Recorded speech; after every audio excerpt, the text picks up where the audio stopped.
Welcome everybody to Summer League 2021. We're glad to be with you guys here.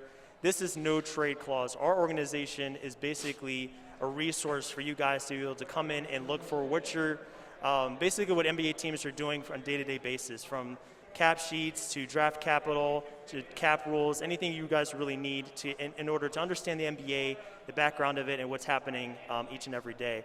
So I'm Aaron Washington. Oliver Ruda is here. Alicia Feek. We are three members of No Trade Clause. There's another couple of us that are not on camera here today, but ultimately we're just happy to be at Summer League Live. We've had a lot of recordings here over the internet and virtually, but this is our first time in person, so we are glad to be with you guys here as a whole.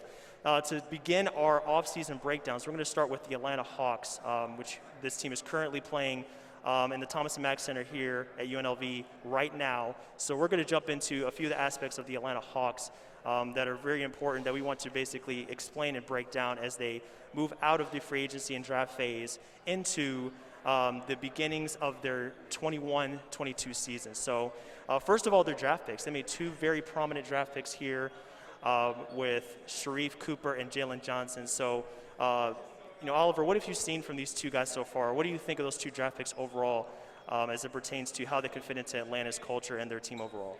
For sure. So, it's pretty cool and it's pretty rare that we could be talking about these guys as they're playing, in real time right now. So throughout the week, we'll definitely, be, editing some of the stuff that we say, having some analysis on these guys that are coming into the league right away, just getting drafted, and kind of show how they're progressing, how they're taking the NBA in stride. Last season we obviously didn't have Summer League, so a lot of the sophomores are getting the opportunity to experience this, and super excited for these young bucks that are coming in. But specifically for the Hawks, they took two prominent players, Jalen Johnson out of Duke at 20, and Sharife Cooper at 48. Sharife was probably one of the biggest surprises in the draft, I'd say. Out of Auburn, really explosive guard, really creative. Has one of the highest ceilings in the entire draft. It was really quite a head scratcher as why he slid as late as he did.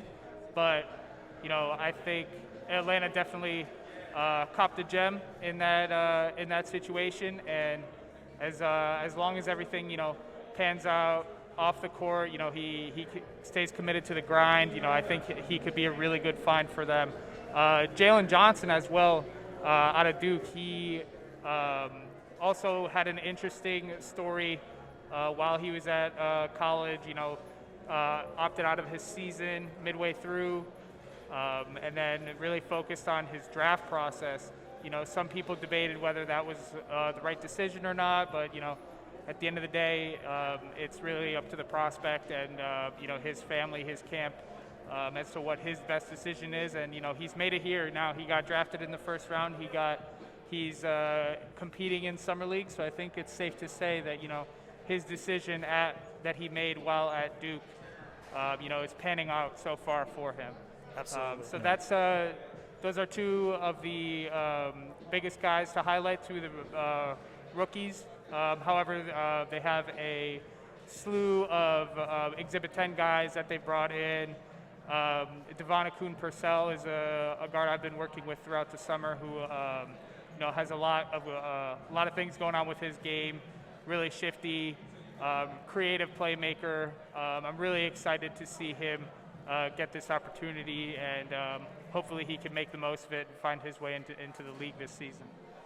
Absolutely, and you're talking about these draft picks here. It's very clear that these guys have high ceilings, and they were drafted in a place where most of us would agree that it's high value for what these guys could possibly be long term. Would you agree with that, Ali, as far as like how these guys could project to evolve in Atlanta's system? Yeah, absolutely. So I feel like Atlanta had one of the drafts where you find talent that actually really perfectly fits. Like, you don't find, like, sometimes when you are drafting, you may not get the perfect fit in terms of what your system needs, what your offense and defense needs, and what that player needs in itself. And I feel like an opportunity for like Jalen Johnson, he's really like a perfect big to play next to Trey, where he can kind of spray out to those shooters, 4-on-3 opportunity. He's going to have a lot of ability to play make and use his skill set to his advantage. And Sharif Cooper, you know, he's a very dynamic ball handler, you know. And I feel like in general the league has gotten a lot better through this draft because there are just a lot of dynamic ball handlers, shooters, and playmakers in this draft in that aspect. So, and Cooper has the ability to play backup point guard. He can also play next to Trey as well. So I think it's going to be a really fascinating fit, and I'm really excited to see how these young guys grow within the system. I think I'm very optimistic. Same here, and Atlanta didn't stop there. They went a step further and conducted some trades this offseason to basically fortify that second unit and to bring in some more help there. So they were a part of basically a three-team trade where they acquired Chris Dunn, a defensive specialist. They traded Chris Dunn, and then they acquired, I believe it was Tristan Thompson in that deal. So Chris Dunn is one of those guys that's moving on, and they're bringing in Sharif Cooper, and they're bringing in DeLon Wright to help fill that void. And I think they're going to fit a little bit better I agree. With this team. Chris Dunn barely played. His injury issues became a problem. And then they also went into free agency and did a lot of work there too. So the story of the Hawks is they spent a lot of money last season and this season to basically fortify their team, to bring in some more help, and to really give themselves a chance of not only making the postseason, but as we saw this past spring and summer, to make a deep run into the playoffs. Agreed. So just to clarify, the Hawks received DeLon Wright in that deal, right? Yes. Yes. So they received DeLon Wright. They sent out Chris Dunn and Bruno Fernando. In terms of those pieces that they sent out, Chris Dunn, barely played last season due to injury. He is on a little bit large of a contract compared to what his performance was. But I think he could really benefit from being in a new situation if he's healthy. Minutes are going to become really hard to come by in Atlanta with all these young guys and these developing prospects. So I think a veteran like him, who's really good on the defensive side of the ball, can benefit from a new situation. And Bruno Fernando just seems like he kind of might have gotten lost in the mix between the draft and some of the other prospects that have gone up their ranks. John Collins has been great. They traded for Clint Capella. So he's another guy who I think could benefit from a change of scenery. And then bringing in DeLon Wright, I think he's one of the best backup guards in the league, in my opinion. So he'll be a really solid veteran piece for that team as they hope to solidify their playoff positioning. Some people might think last year was a fluke, that they overperformed. But they got to bring in guys like that to really show the rest of the league that Atlanta's here to stay. Absolutely, and not only did they go out and get extra pieces, but they doubled down on their star players. So Trae Young gets that max extension, $172 million base, could go up to $207 million. Then John Collins comes in at 5 years, $125 million.